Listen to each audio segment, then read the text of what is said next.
Hello and welcome to my third video about the Behringer Model D. I thought what I'd do with this third video is something just a little bit different, and that is to give you a bit of a behind the scenes look at how I would go about putting together a song from scratch. I'm just purely using the sounds from the synthesizer. I have no idea what I'm going to do yet, so let's see how it goes. Hope you enjoy it. Thanks a lot.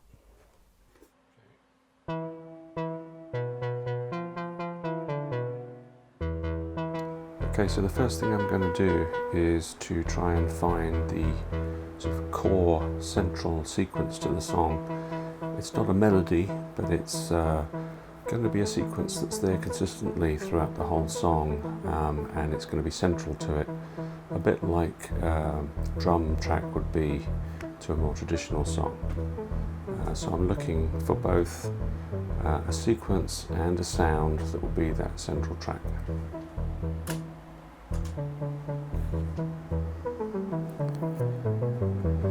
So I'm recording the sequence into Cubase, and I'm recording it a lot slower than I would want to play it back, just so I'm comfortable getting the notes right.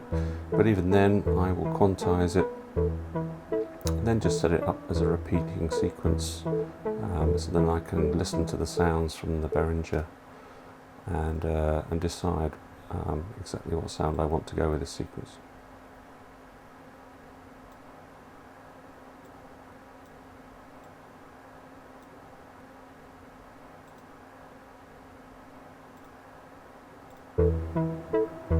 So I'm just going to take the metronome off and speed it up.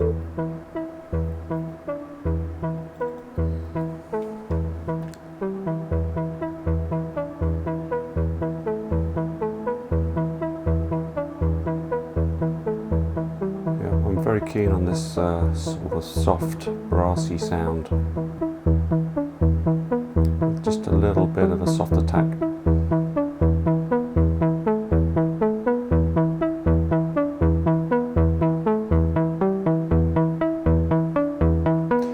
But then as you open up the filter, you get this great resonant sound coming from the synth.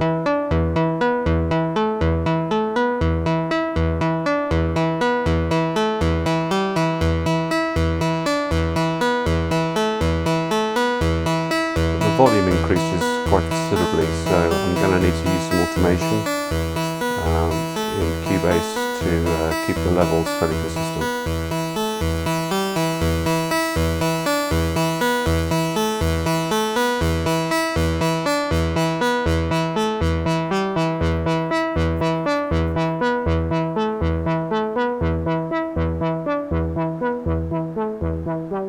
I like this fluttery kind of high resonance sound, but I'm not going to use it in this particular song. So that's the sequence, and now I'm looking for a bass track. So I'm looking for a little bass sequence that will go nicely with that first sequence that I've just recorded. You'll notice in Cubase that I've got folders for each of the tracks that I record. And in those folders are a MIDI track and 2 audio tracks. So I'm recording the MIDI, the notes that I play, so that I can always come back to them and look for different sounds if I want. The 2 audio tracks, I record a mono track, which is just the dry sound straight out of the Behringer Model D. And also, while I'm listening to the sequences and listening to the sounds, I'm using some effects, some reverb, sometimes a little bit of echo, and I record the stereo wet output from the effects that I'm using. Just in case I want to use it in the final song, I'll figure that out when I actually do the final mix as to how much of the dry or wet sound that I want to use.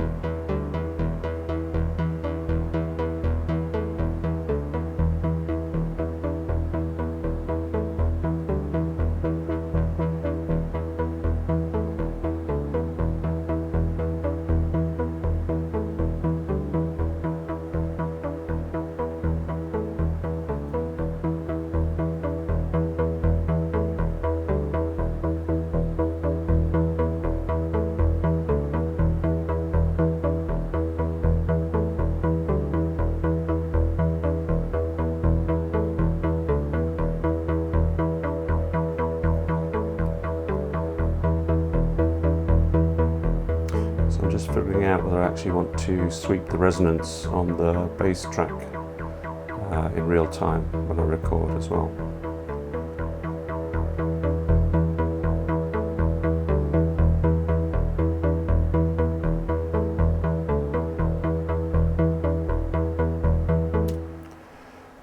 So once I've got the first two sequences down, I'm looking now for a chord type sound. It's great with a synth that's got 3 oscillators to be able to detune the 2 additional oscillators and to create little 3-note chords with the synth just by pressing one note.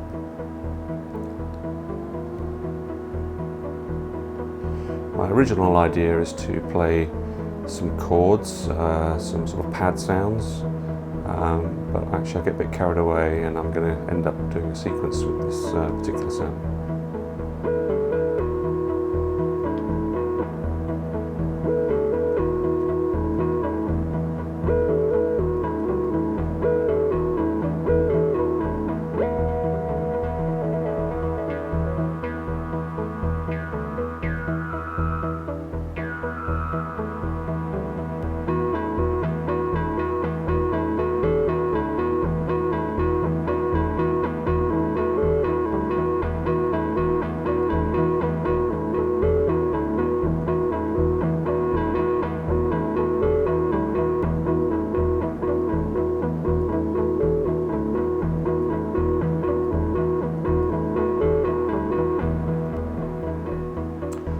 Okay, so now I'm moving on to some more sequences to layer on top of what I've already got and start to think about some melodies that I can introduce into the song.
So after a few hours of putting together different sequences and some melodies as well, I ended up with 1, 2, 3, 4, 5, 6 different tracks, and now the job is really to just try moving them around, space them out, obviously not wanting to have them all stacked up all the time and all playing all the time, but try to see if I can create a song out of those tracks that I've got. And I'll get to a certain point where I will just walk away from it, switch the computer off, and not listen to it again until the next day, because I want to come back to it. I want to be completely fresh and listen to it as if I've never heard it before, and really sort of like see from first principles what I might want to change about it or might want to add to it. And that's what I did with this particular one, and I ended up recording another 4 tracks on top of these 6. I think it was another 4. One of them was just really just to play a little heavy bass boom at the very end of the song. I didn't want to use any sound effects. I just wanted to purely use the sounds from the Behringer Model D. So yeah, so here it is. This is the finished song, and that's the arrangement that I've got. And I'm just going to play it now, just from start to finish. It's just a little bit under 4 minutes long. I hope you enjoy it, and I hope that this video has in some way been either inspiring or been useful to you. Thanks for watching.